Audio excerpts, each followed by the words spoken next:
நல்லா கவனிக்கணும். இந்த லூக்கா நற்செய்தியாளர் அழுத்தமான செய்தியை ஆழமாக தருகிறவர்.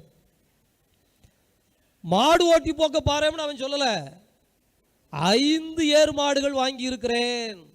அது என்ன 5 மாடு? இந்த 5 புலன்கள் தான். நம்முடைய உடலில் இருக்கிற கண் அழைக்கிறது போய் விடுகிறீர்கள், நாக்கு கூப்பிடுகிறது போய் விடுகிறீர்கள். ஞாயிற்றுக்கிழமை வீட்டில் விசேஷம் வச்சிருக்கிறோம், வா ஆளுக்கு ஒரு கட்டிங்னு சொல்றான்.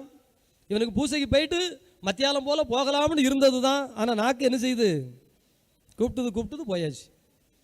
தவக்காலம் 40 நாள் தேவையில்லாம எதுவும் சாப்பிட்றதில்ல அப்படின்னு உறுதி எடுத்து தான் பயணத்தை ஆரம்பிக்கிறோம்.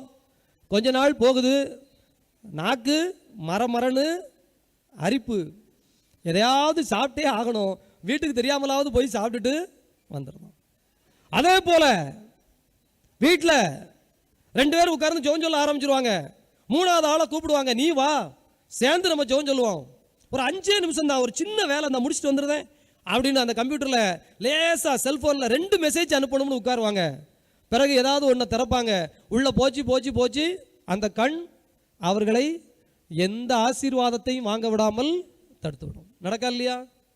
கண் கண்டதே காட்சி கொண்டதே கோலம் என்று மனிதர்கள் தங்களுடைய வாழ்க்கையிலே வாழ்ந்து கொண்டிருக்கிறார்களா இல்லையா? பார்த்து கொண்டிருக்கிறோமா இல்லையா? பிரியமானவர்களே, எனவே 5 புலன்கள் என்று இங்கே சொல்லப்படுவதைத்தான் 5 ஏர்மாடுகள். இதை யோவான் நற்செய்தியிலும் சொல்லுவார். அந்த சமாரிய பெண்மணி இயேசுநாதர் கிணத்து பக்கத்தில் உட்கார்ந்துருப்பாரு.